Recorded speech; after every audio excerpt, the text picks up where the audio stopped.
What's going on, world? This is Grandmaster Facts, and this is another Partynerdz exclusive. So another detailed Watchmen episode 2, now episode 2 breakdown. As we see that it basically takes place directly after episode 1. As we know, Chief Crawford is now incapacitated and dead, hung from a tree, while the mysterious character of Will, played by Lou Gossett Jr., stands before him. But first, if you could, hit the subscribe button and the notification bell. Will keep you up to date on any exclusive content by myself, Grandmaster Facts, and the Partynerdz. So just to stir the pot a little bit, after the death of Chief Crawford, and now Sister Knight has now taken, I can't even say taken hostage, but taken possession of Will and brought him to a secret location, we seem to have stirred up the entire town. So now the entire police force has found out that Chief Crawford is now dead, and the ultimate person to blame is now the full-blown racists of the town, who all live in Nixonville of all places, a trailer home full of supposed 7th Cavalry members. So the police force only sees it one way, and as they basically storm the hell out of Nixonville, this little trailer park in the middle of their town in Tulsa, and just beat everybody to shit, take everybody in, and interrogate everybody.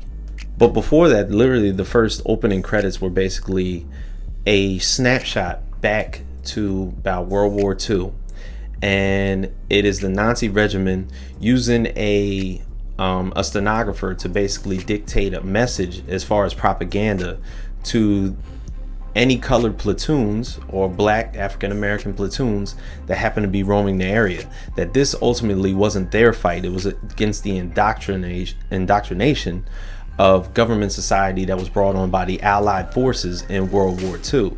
And then you see those pamphlets literally flying overhead and dropping into the African American platoon's hands, detailing that this wasn't necessarily their fight. So in more interrogation of Will, of course the character whose father happened to be in that war, Sister Knight, Angela, happens to discuss with him exactly why did he kill Chief Crawford. And he basically relates to her that he's not telling you everything, he's not who he is, and he's got a lot of skeletons in his closet. Big thing to bring up from episode 1. We learned about this raid that happened amongst the 7th Cavalry, which was called the White Night, where they basically detailed all the addresses of every police officer in the force of Tulsa and hope to eradicate every single one in one fell swoop on a Christmas night. So you see this flashback scene where Sister Knight and her husband are basically getting ready to go to bed for Christmas, and all of a sudden the house is stormed by the 7th Cavalry. And this is the start of the White Night, where basically she gets shot and multiple members of the police force are somewhat killed or maybe injured, and she wakes up in the hospital, and the first person that she sees is Chief Crawford. So this ultimately gets your mind bubbling as far as this theory is concerned, that Chief Crawford is somewhat and somehow in on this. So with Will's interpretation of who actually Chief Crawford is, she decides to, of course, do a little bit of stakeout and go to Chief Crawford's house. She fakes the fact that she fainted and ends up in his room laying down, seeing if she can recover, and decides to look around in his house. In the midst of that, she goes in his closet and finds the fact of the one thing that we've all pretty much seen as far as the 7th Cavalry being a white supremacist group, is that when she opened up the closet door, there happened to be a Ku Klux Klan uniform right there with a badge on the front, laying right in his closet, in not even a secret location, because it was pretty easy to find. Another big thing, as she was leaving, she walked out of the door and it zoomed in on a painting. Now note, this group is called the 7th Cavalry. If you don't know from history, the 7th Cavalry is the regiment that General Custer was in.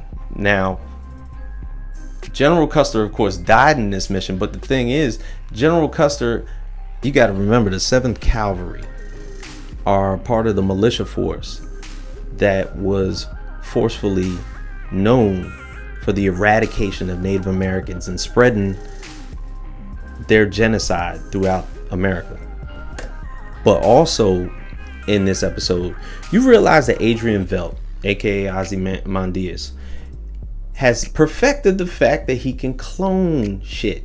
Okay, so his male and female counterparts, his little helpers that are around this mansion, are pretty much clones. They're all the same DNA.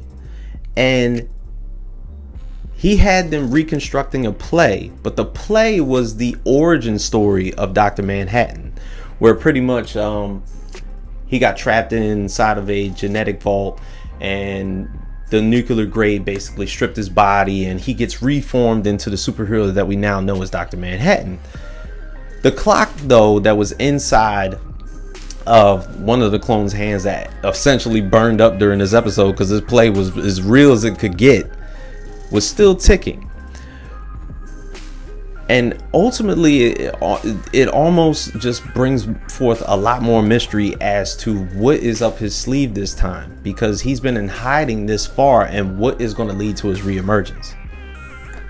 But we cut back to Sister Night talking again with Will after she basically was in Chief Crawford's house, and then just drops the Ku Klux Klan robe right there on Will, and basically tells him, he's like, did you plan it?